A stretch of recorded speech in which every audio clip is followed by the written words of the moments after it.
Put that thing back on cardioid mode, yeah. Don't I sound like a radio host? I sound like a straight up gangster, Jack. Y'all ain't know this is my real voice. Y'all ain't know that this is how I really get down. Hey, welcome back to another video. Today we are going to be doing an Ask Me Anything because that is the low-hanging fruit of the week. But no, seriously, I hope to provide you guys some good value. I do not know exactly what people want to know at this point. I kind of, I do my reading and I see what I want to talk about. I kind of sort of look at the news, but I really don't look at the news that much these days because don't want to see that. But yeah, anyways, with all that voice crack aside, let's get right into the question. All right, first question is, made a quick buck in the market. Should I take the short-term gains tax or should I hold it? Well, the way that I would answer that question is, if you didn't plan on holding it, you shouldn't have bought it in the first place. So I would say go ahead and either research more into what you bought or go ahead and sell it. That's what I would do.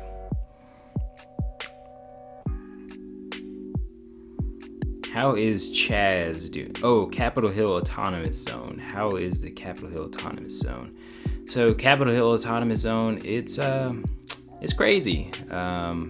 People are getting shot on the daily, apparently, in there from what I have seen on social media and in the news.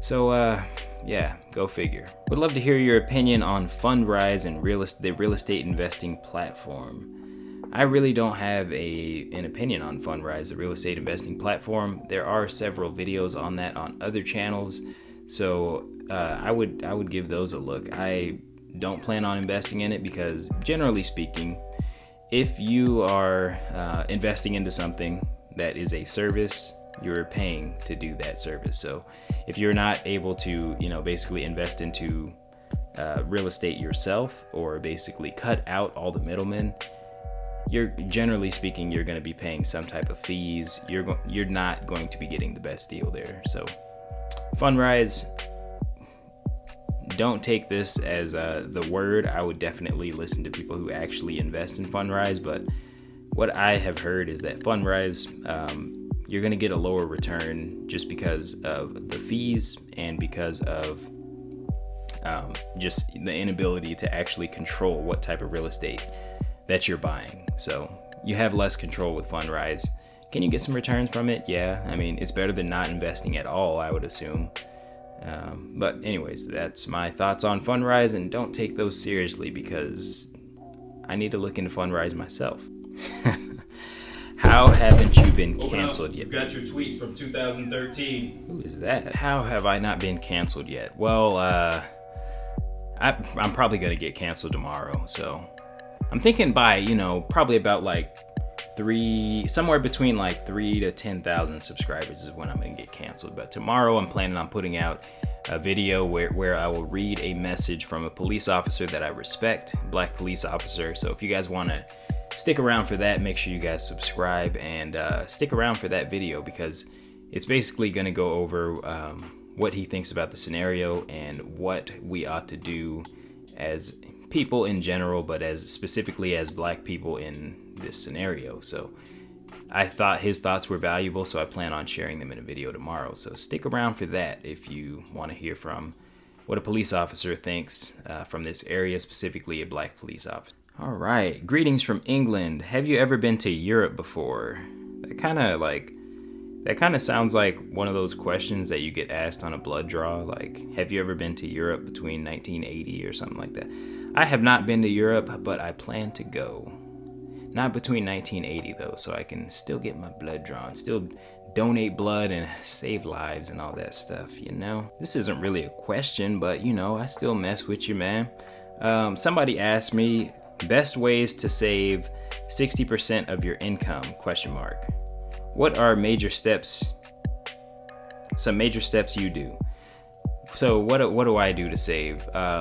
For me, it is not the glamorous answer that many people are looking for. For me, it is just kind of living a boring and routine life. Nobody wants to hear that, but that is what it is, folks. I generally buy the same thing every week at the grocery store. I generally, do similar workouts every week. I generally like script the same type of videos at the same times. Just having a routine. It's just habits. So places where you can cut back. Food is a big one. You can cut back on food.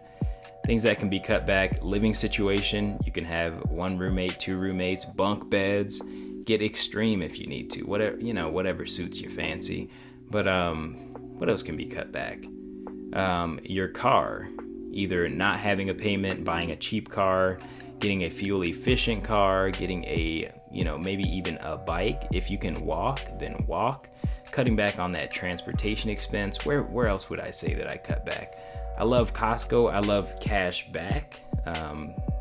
Dave Ramsey's not going to like me for that one, but I love getting my cash back. Every once in a while, I just get like a $40 to $120 check. Last year around March, I got about a $240 check from Costco just because I buy my gas from Costco, which is generally the cheapest gas up here in Seattle, and I get 4% back on that gas. So there's a bunch of places, man. The beginning of all of that saving 60% of your income is just asking the question and just continuously asking the question, and then it's just sharpening the saw from there.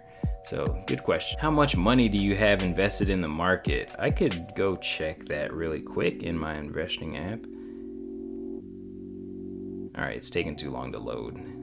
It's about 30K, but it's all in retirement accounts. So I don't really have much of anything outside of retirement accounts right now because I just decided that I was going to pay off all my debts. So anything that was taxable, anything that was cash, I just sold it off. And I don't really have much in the market per se. Like a lot of YouTubers have their taxable accounts on display, but everything's in a retirement account for me. So about 30K, but it's going to go up quickly now that I don't have any payments besides my house. So, okay. Next question is, how much cash are you sitting on since the market is so high? So once again, like I just said, it was the end of May is when I paid off my student debt. So you guys who are not new to the channel already know that. So it's been about, it's the 23rd. It's been about 23 days. So, I mean, give me some time, man. Give me some time to get a little bit of money built up. Right now, I think I have about $3,400 in cash built up from this month. I'll get paid on Friday, and I'll get paid next Monday, and then I'll get paid that next Friday. So probably end up with about 5 or 6K this month. So, and I'm probably just going to save that because I don't like where stock prices are at.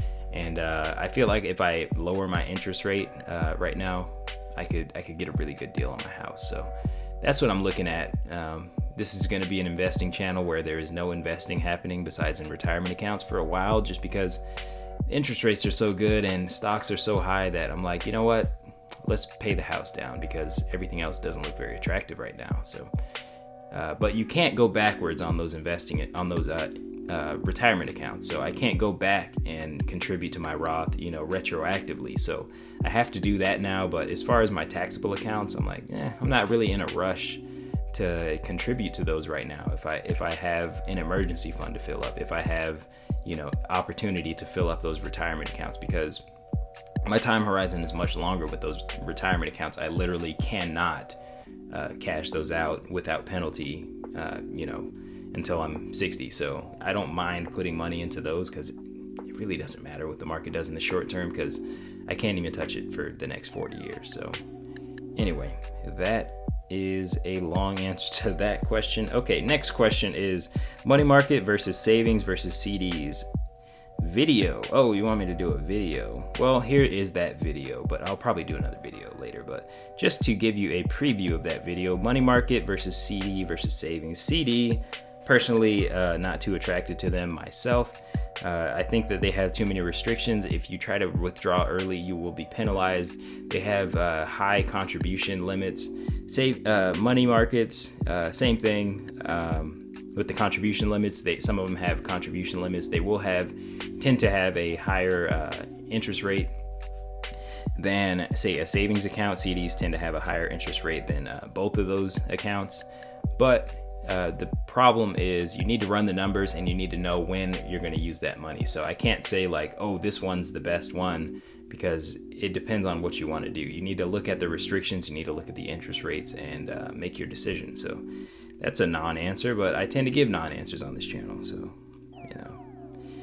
I don't think people need answers. People need tools and options. So, all right, I think this is the last question. What's the best way to start improving my credit score? So I actually have a video about that. It's called How to Get a Perfect Credit Score, but let's give you the SparkNotes version of that video. So you're gonna want to focus on your utilization. So there's 1, 2, 3, 4, 5, 6. So 6 things I'm gonna go over really quick, and then we're gonna close out the video because I think that's the last question. Credit card utilization. So that's how much of your total credit that you are using within. Basically, let's say that you had a $10,000 credit line for your credit card. If you used 9% or less, that would be excellent. If you had 100% payment history, you'd be excellent. If you had derogatory marks 0, and these are going to stay there for 7 years. So 0 within the last 7 years. Age of credit, 9+ years on average. So if you get new cards, then your average age of credit will go down. And total accounts, 21+. This one's kind of counterintuitive because it seems like if you had fewer credit cards, then you should be less of a credit risk, but they actually want you to see you have a very high credit card line of credit. Basically, they want to see that you have a lot of available credit. And the last one is credit card inquiries. So 0 within the past, I believe this, how many years? Within the past 2 years, I think.